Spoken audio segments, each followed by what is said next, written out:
Hello everyone. Today we will talk about principles of communication. I am Professor Chandana Goswami from Tezpur University.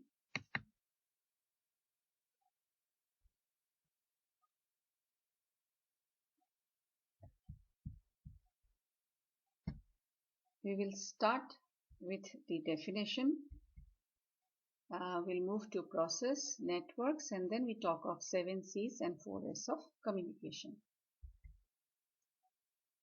The first and foremost important question is why learn communication?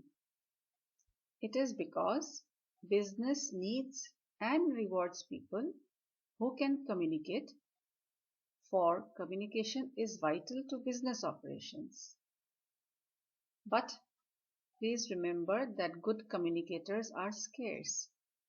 So, if you can improve your communication skills, you can increase your value to business and business will reward you. Let's have a look at some of the definitions.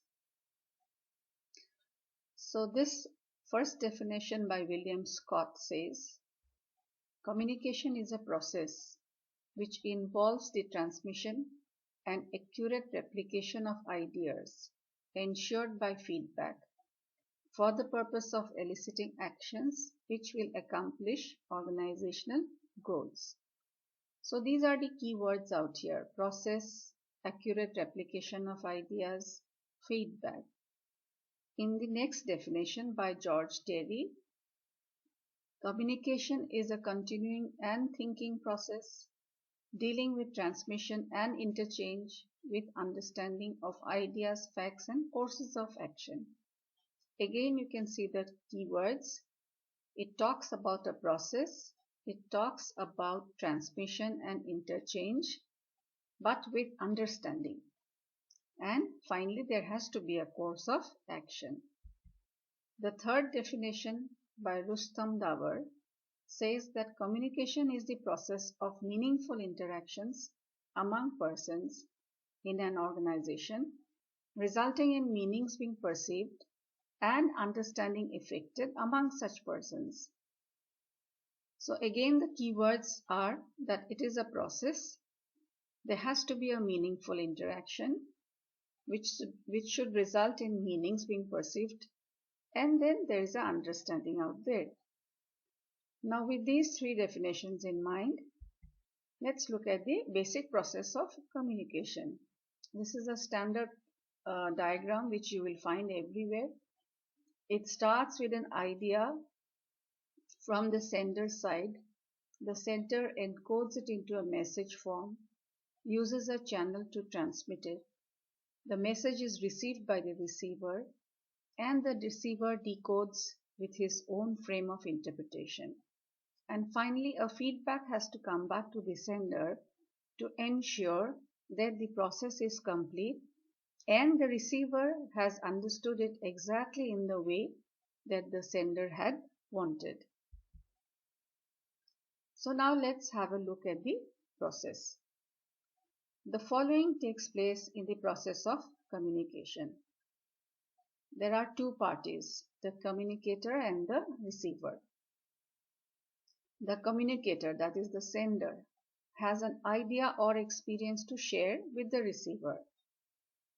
The communicator feels the need for transmitting his ideas, and there exists a suitable medium and channel of communication for transmission and reception of the message. So unless there is a need, there does not exist any reason why as to we should communicate. Then both the parties have a common language or symbol system, and both have a purpose to communicate the message. The language could be the languages that we normally use for communication, but symbols also play an important role in communication. Just keep in mind the traffic symbols or the symbols used by the aircrafts when they are landing at the airport. Both the parties cooperate with each other by attending to each other's message. The communicator expects response from the receiver while transmitting the message. The receiver understands the message encoded in the signals and gives feedback. Both are conversant and skilled in the art of communication and know how to use the communication media and channels. So that was about the process. Let us look at the objectives of communication. We start with the first objective, that is educate.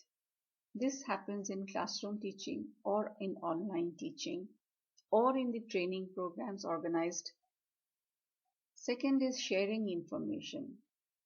Whenever we receive an email or we see a notice on the notice board, that is sharing of information. Then in the office space you can see that orders are issued for the purpose of implementation. Then we also advise and suggest colleagues or co-workers or subordinates that they work in a particular way or maybe do up a task in a different way. So they come under the category of advise or suggest. We also need to motivate and persuade people to work. There also we need communication. And finally, when people don't toe the line or they are not doing the work as assigned, then it is time for a warning. So these are some of the objectives of communication. The significance of communication lies in the fact that it contributes to a healthy organizational climate. It leads to better management-employee relations. There is a creation of external and internal communications network. It helps in dispersion of knowledge. It helps in coordination among different departments. The better the communication, the lesser is the trade union problems. Communication also helps in expansion of business beyond national boundaries. It is a part of advertising products and services.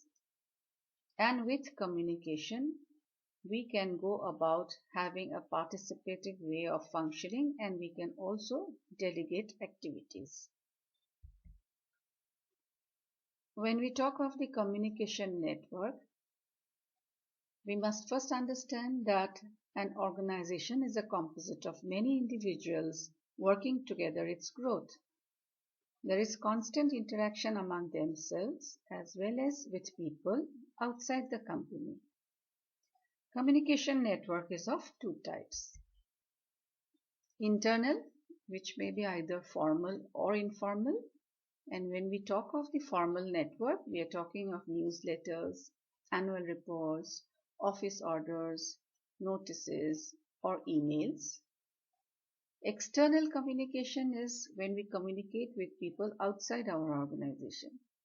So therefore, advertising, media interaction, public relations, presentations, negotiations with suppliers, mails, telegrams, letters, etc. come under the category of external communication.